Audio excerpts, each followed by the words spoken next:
My mission is to expose fake trainers and to inform consumers. An alarming statistic that I ran across is that gym accidents are on the rise.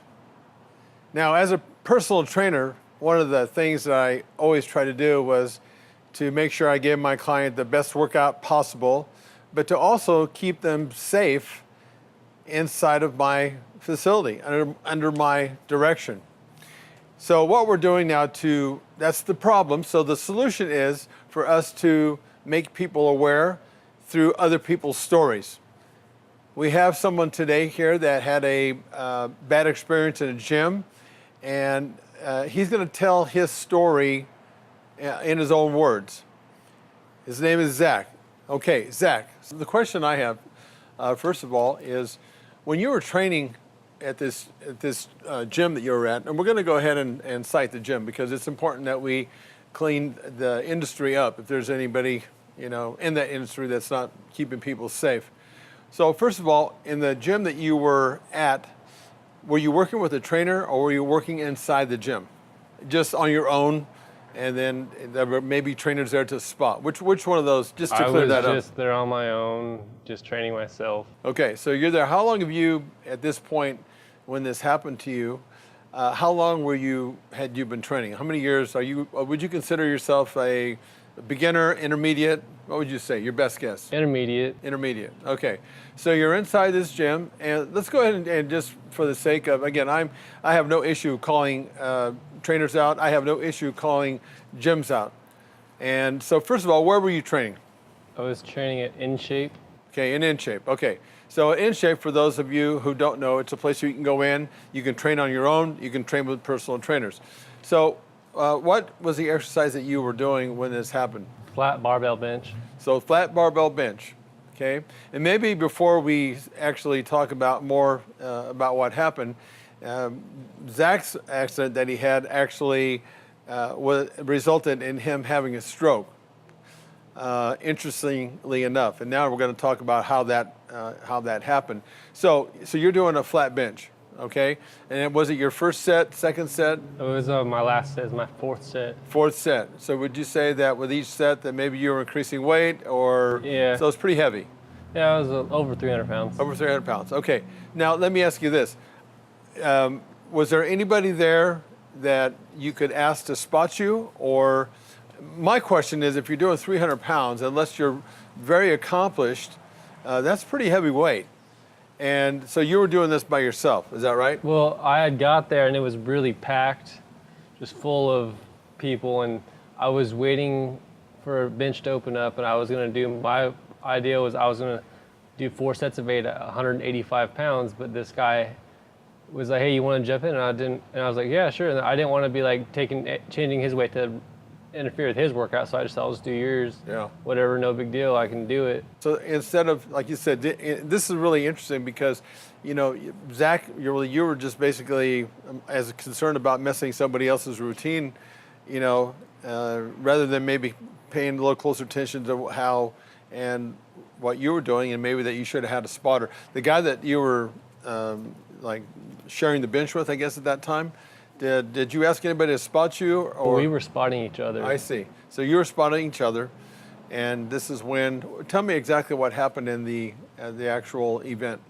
So it was pretty heavyweight. I got about halfway down. I was struggling, and I was pushing, and one of his buddies walked by, and they started talking as I was struggling, and I needed help. I was trying to gasping, like, grab it, and he just wasn't paying attention, and I finally just let it drop onto my chest, and that's when he finally grabbed it. Okay, so this thing drops on your chest, and it dropped on your neck or something? Maybe I had over my chest. Oh, okay.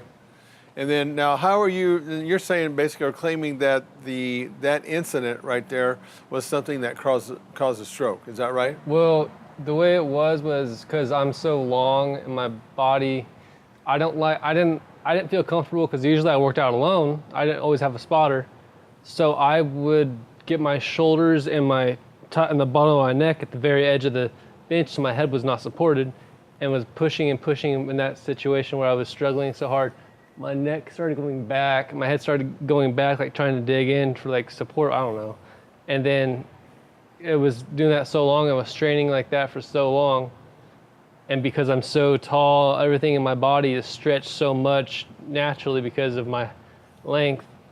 It just my artery just tore a little crack, and Yeah, and that's a good example, and that's the reason why, like I know in my own facility, in my training studio, I am mindful constantly about everyone that's training in there to make sure they're safe. Potentially, if you have, and again, I understand that in an open gym, it's a different dynamic because you can't have 10 personal trainers necessarily walking around watching people like yourself. But on the other hand, I think that as a facility like a InShape or other gyms like that are big, I think that just because of what happened to you, and again, this stuff doesn't happen all the time, but one time is more than enough for something like this to happen. could have killed me. It could have killed you. That's exactly right.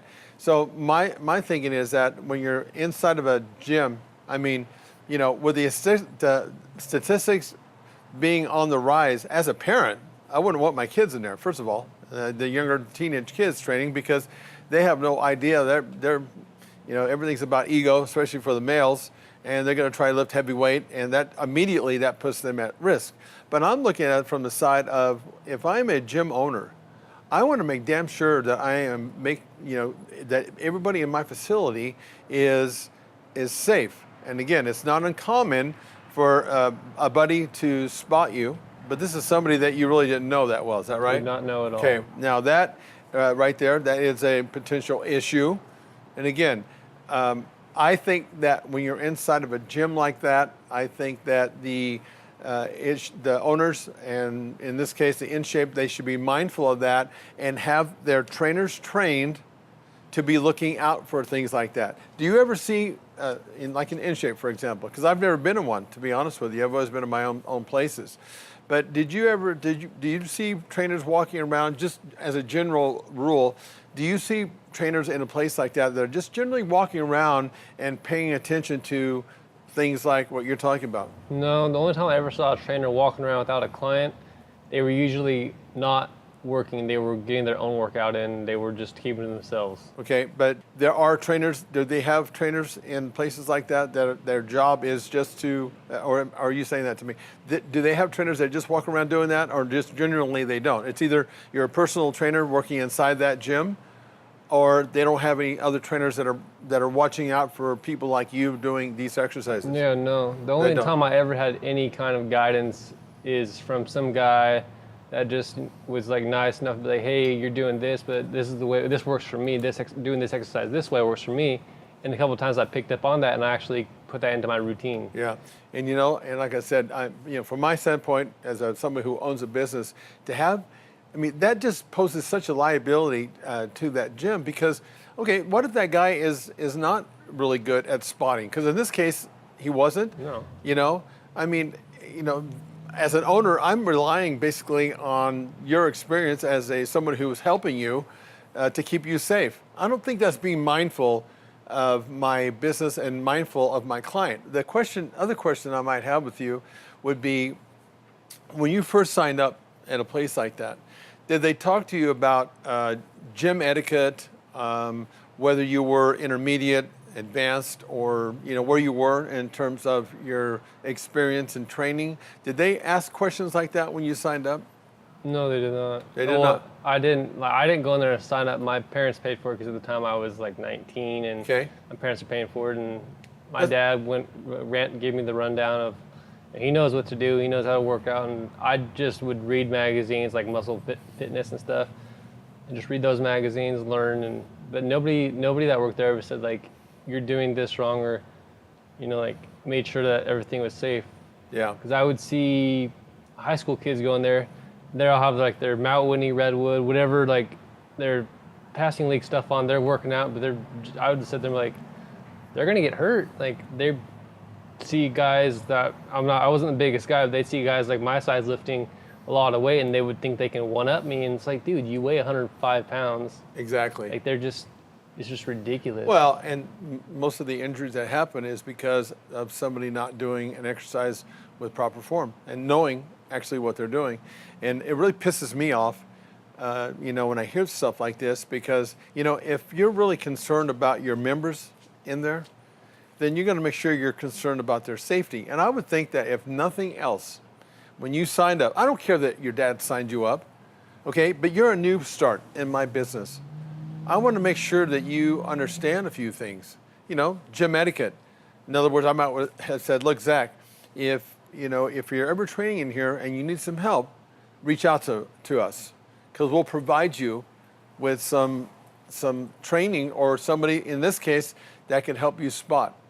I would think that they'd want to do that. But, it kind of proves my point sometimes, because over the years, I've talked about places like InShape and just these places where you go and work out. It's a no-service type of industry, and they don't really care, because this is a really good example of if they did, they would change the way that they process people, and it doesn't have to be, it doesn't have to be the same as personal training. I got that. And they have personal trainers that you can hire. But they did really nothing to find out and qualify where you were at. When I first started going, I didn't really know what to do. Like, I was really beginning. I was just trying to get in shape and get what I wanted. And my brother was in really good shape, so I would go at the same time my brother went, so that way I could learn from him, and he would spot me. And yeah, and again, that's not necessarily a bad thing, but it can be. You're the classic example of that, because that guy that was spotting you could have been your brother. And I'm not saying your brother may have known how to spot, because there's a certain way that you should be doing exercise when you're performing, with perfect form and technique. And a trained person knows that when you're in trouble, okay, you pull that person out of trouble. That's exactly why you have a training partner.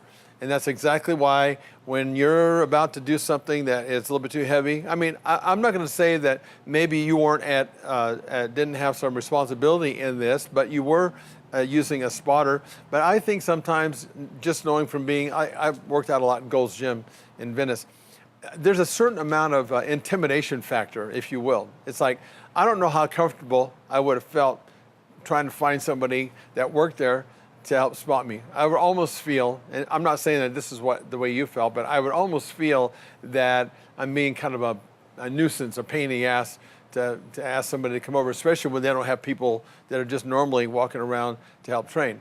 You know? And I could see that as part of the problem. What we're going to do now in this idea, in this segment that we're doing, is the whole point of this thing is to, make the industry aware. I want to see these gym accidents decrease and not increase. There's one